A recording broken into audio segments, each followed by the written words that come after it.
Good evening and welcome to Scotland at 7.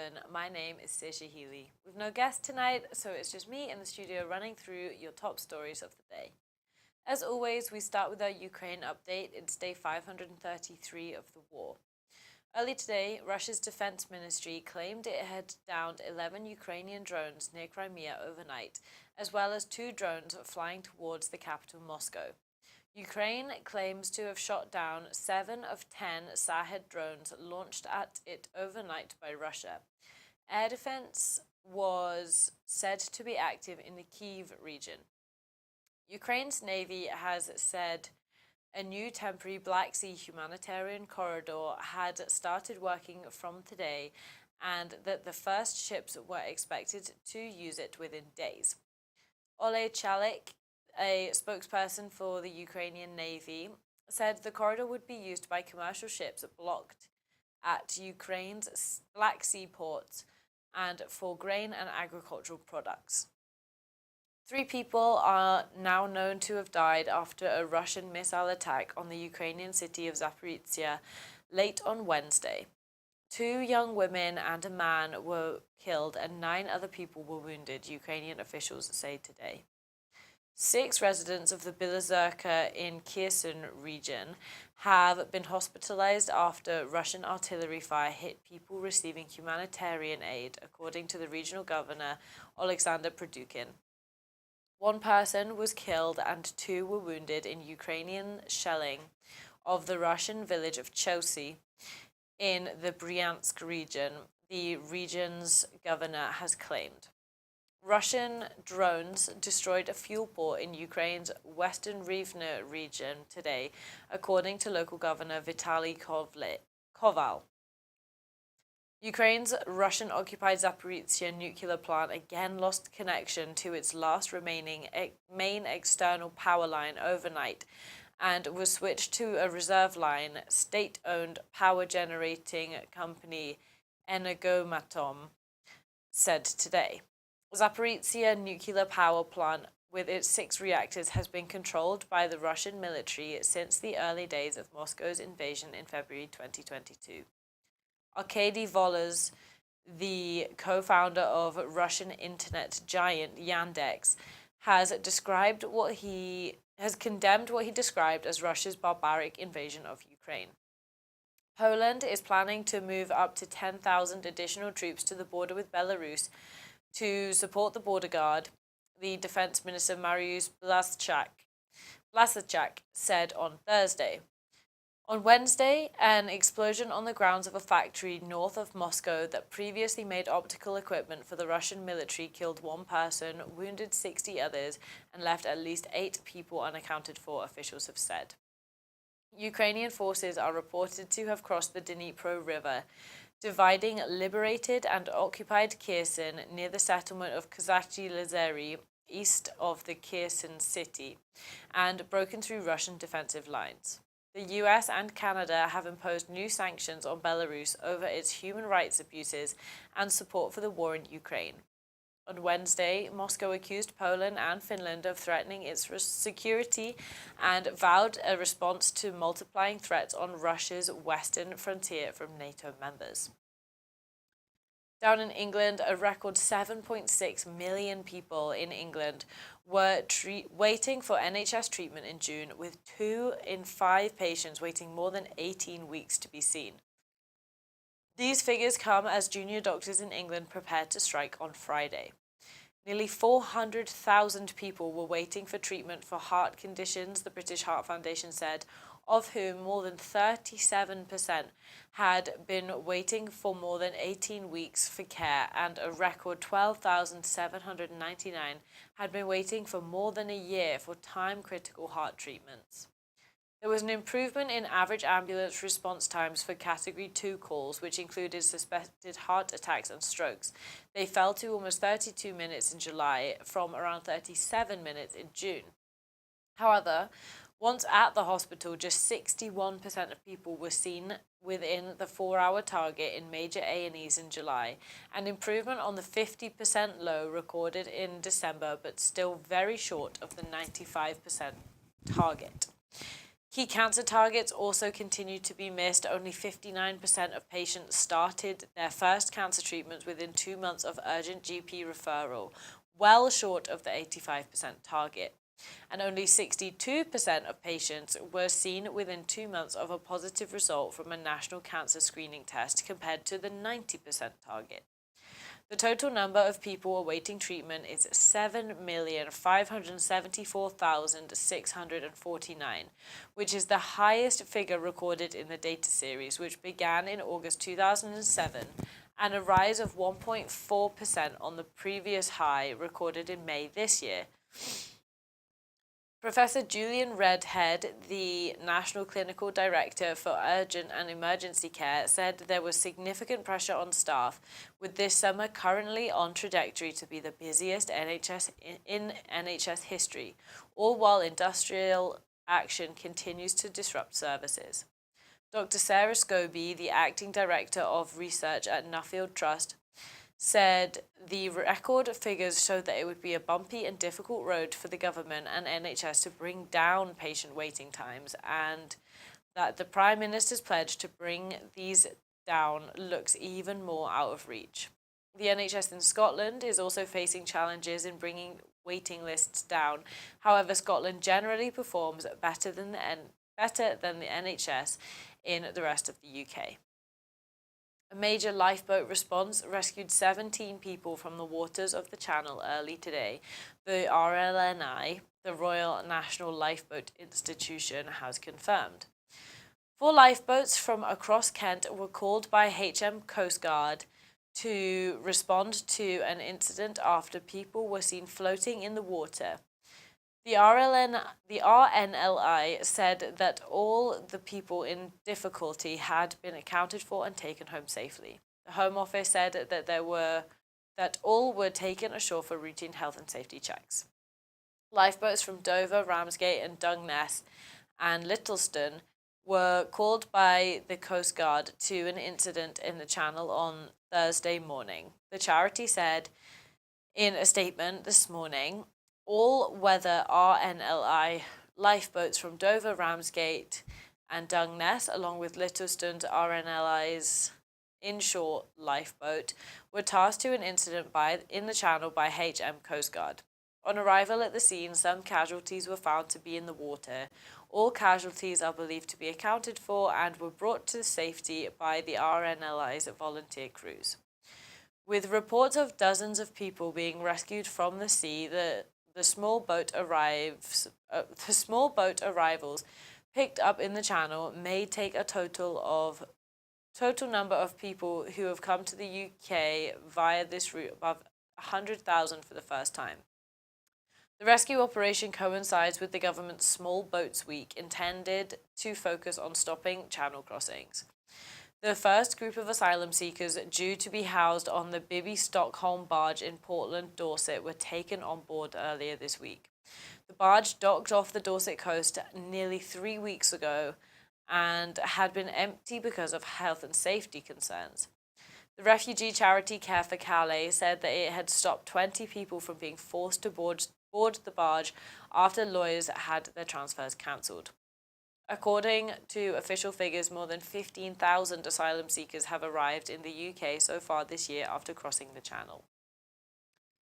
Education Secretary Jenny Gilruth has urged the UK government to agree to a deal with the EU to achieve full association with the flagship Horizon Europe research scheme. Horizon Europe is the EU's key funding programme for scientific research and innovation, which runs until 2027. During a visit to the University of Glasgow, Ms. Gilruth met with researchers and witnessed firsthand their work as a part of the European Research Council grant to integrate the benefits of artificial intelligence.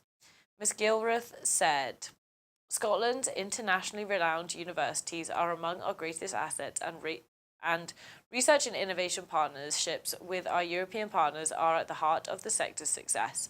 Today, I heard from one of our leading universities about both the central importance of European partnerships and how these have been put at risk by the UK government's approach to Brexit." The Horizon Europe Research and Innovation Funding Programme, where Scotland has been highly successful and influential in collaborating with researchers across the continent, has brought significant benefits across the sector and wider society. That is why the UK government's intransigence on the issue is so damaging, leaving the sector in Scotland in limbo.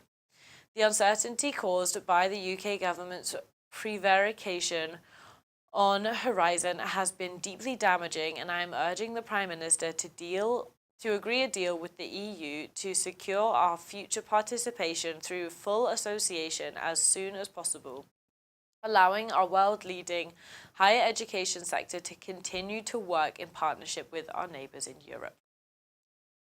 The SNP has accused Sir Keir Starmer and Anna Sawar of ditching their principles over Brexit after Michael Shanks, Labour's Rutherglen and Hamilton West candidate, said in a podcast for the Daily Record that he has not changed his principles on Brexit, but then seemed to contradict himself by saying that he did not think that Scotland should rejoin the EU, claiming, "I think it's just not a question for just now," and suggesting there isn't a public appetite for Scotland to rejoin the EU, despite polling consistently showing the overwhelming majority of Scots want to rejoin.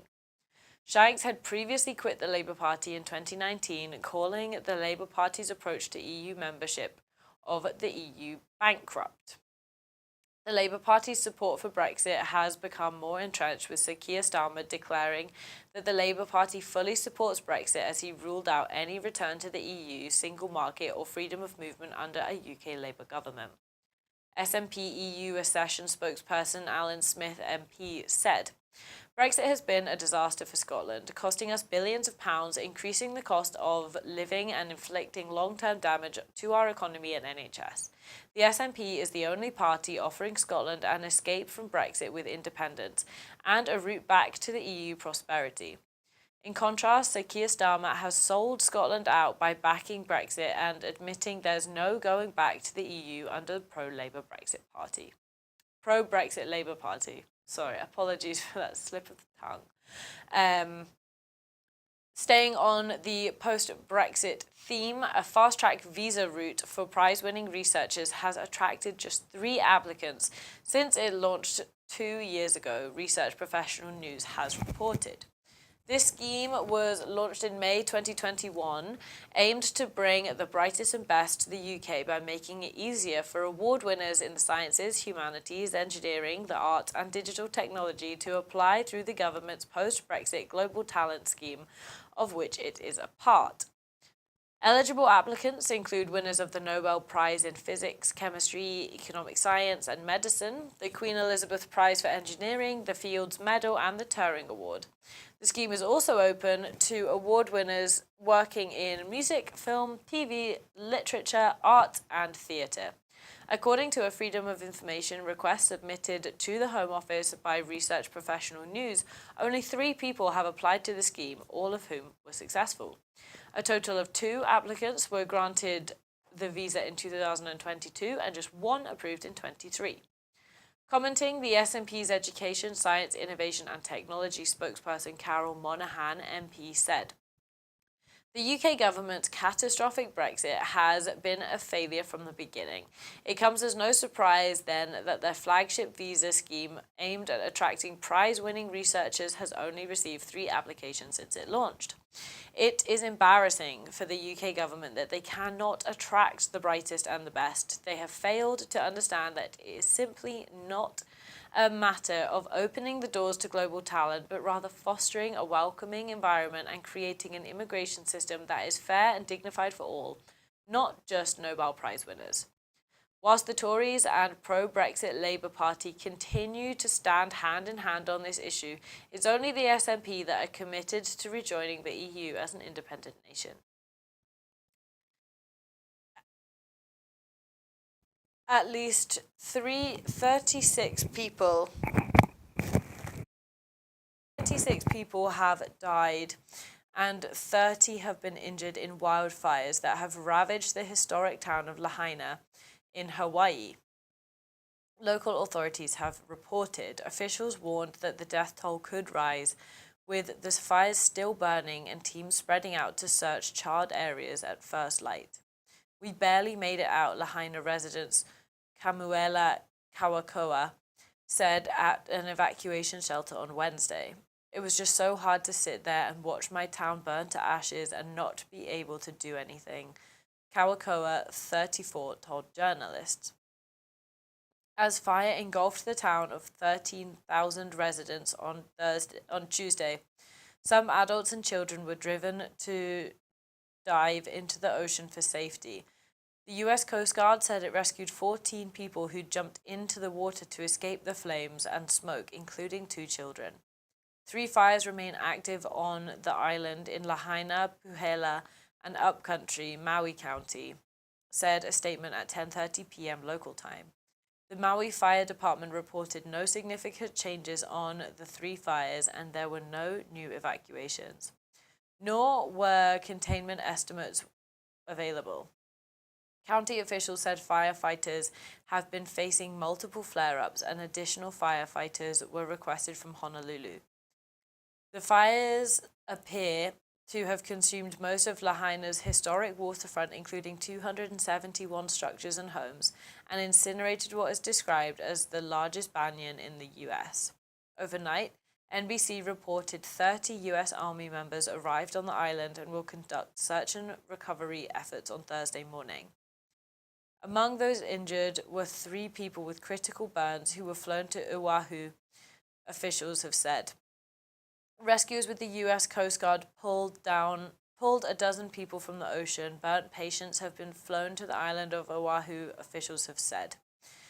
President Biden said he had ordered all available federal assets on the islands to help with the response. He expressed his condolences and said that he and his wife Jill's prayers are with those who have had their homes, businesses, and communities destroyed. Former President Barack Obama, who was born in Hawaii, said in a statement, "It's tough to see some of the images coming out of Hawaii, a place that's so special to so many of us.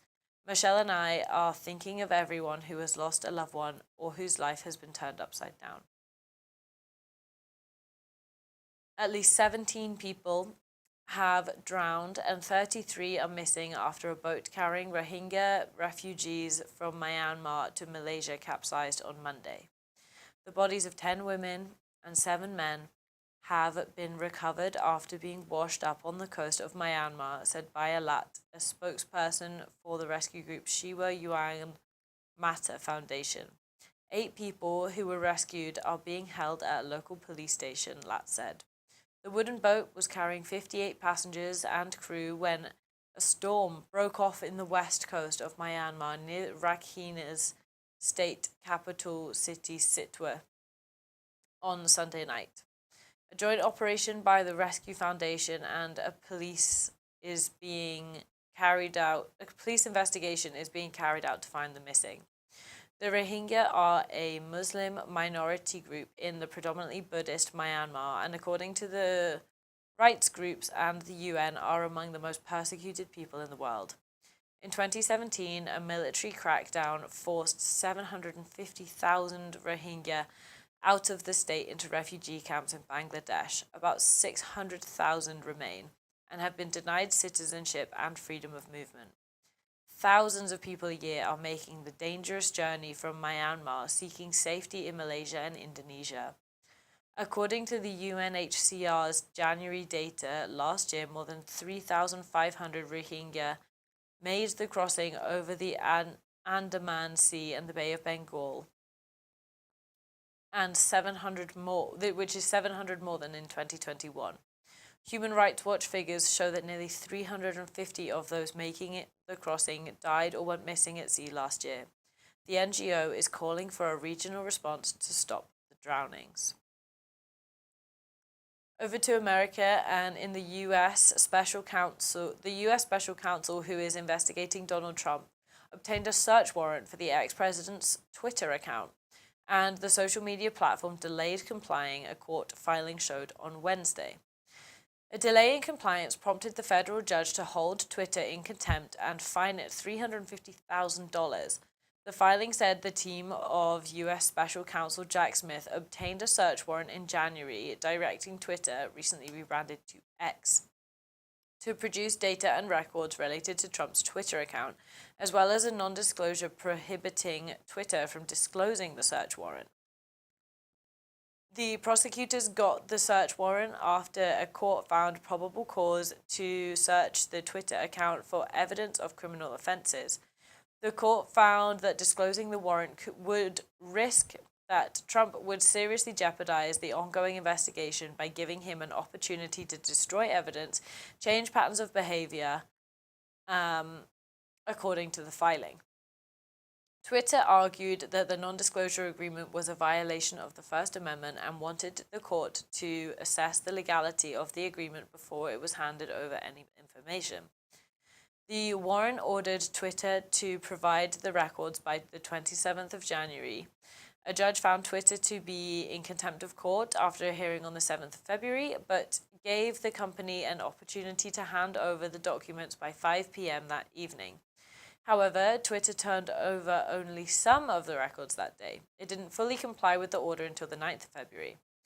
The delay in compliance prompted the court to hold Twitter in contempt, and on Wednesday, the federal court in Washington upheld the same decision. Smith had charged Trump over his efforts to overturn the results of the 2020 election in an attempt to stay in power in a criminal indictment unsealed last week. Trump had been a prolific user of Twitter both before and during his presidency, amassing more than 88 million followers. He used the platform to attack opponents, promote racist ideology, encourage violence against journalists, and even threaten nuclear war.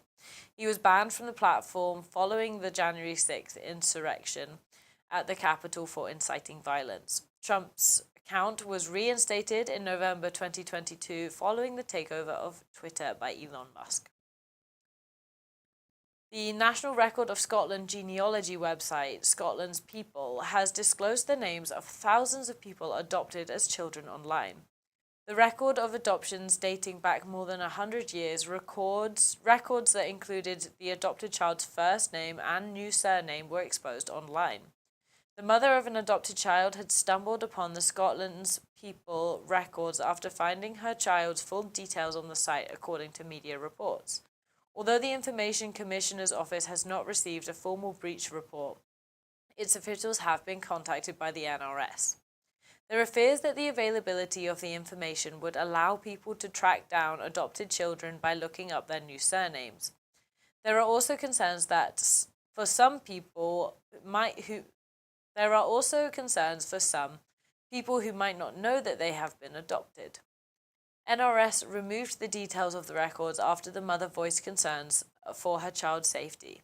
There has been no personal data breach, and we have made the Information Commissioner's Office aware of the complaint raised and the action we are taking as a precautionary step while we review the way that we make this information available, an NRS spokesperson has said. An award of £5.2 million from a UK charity, the Hamish Ogston Foundation, to Historic Environment Scotland, the HES, will fund a new traditional skills training programme, giving a much-needed boost to the specialist skills needed to conserve and maintain Scotland's historic built environment. Over the course of 5 years, Craft Your Career will support vital skills training to 100 people in Scotland. This will include 60 pre-apprentice training places focusing on introductory construction and employability skills, initially delivered in partnership with Fife Council, Fife College, and the Ridge Social Enterprise in East Lothian. The next phase of the programme will fund 16 new apprenticeships throughout the country, covering trades such as stonemasons, joiners, plasterers, roofers, electricians, painters, and decorators. The fund will also enable the expansion of HES's existing craft fellowship programme, providing the opportunity for 24 people to work with master crafts people to learn specific areas of traditional building skills, from traditional joinery and stone carving to mill writing and blacksmithing. Craft Your Career is a unique opportunity to increase accessibility to heritage skills and careers in Scotland, and will allow HES to work with a wider range of partners across the sector than ever before to build capacity for traditional skills training. traditional buildings are a significant feature of Scotland's built environment, comprising around 20% of the nation's housing stock. Ensuring a continuing supply of the specialist skills required to conserve and maintain these buildings is vital, not least for the important contribution the repair, reuse and retrofit of historic assets can make to reducing carbon emissions and achieving national net zero targets.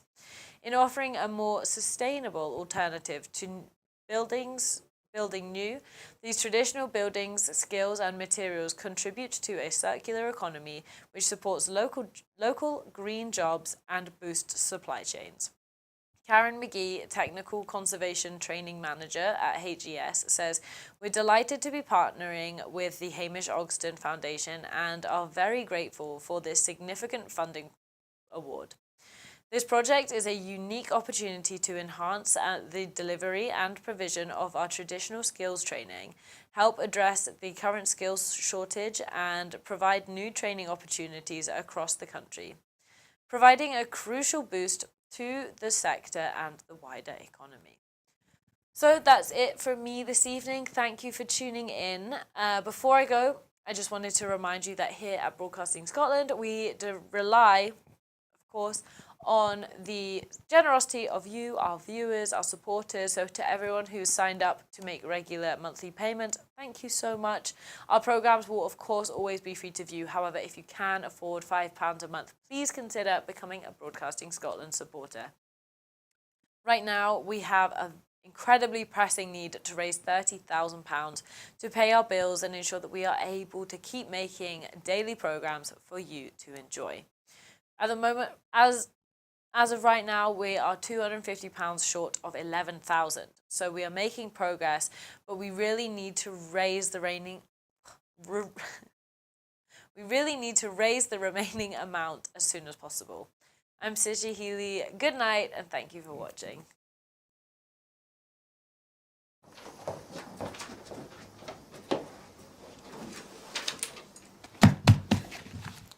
Hello and welcome to Broadcasting Scotland. My name is Lewis McGlynn. Hello and welcome to Broadcasting Scotland. My name is Saoirse Healey. Hello and welcome to Broadcasting Scotland. My name is Donald C. Stewart.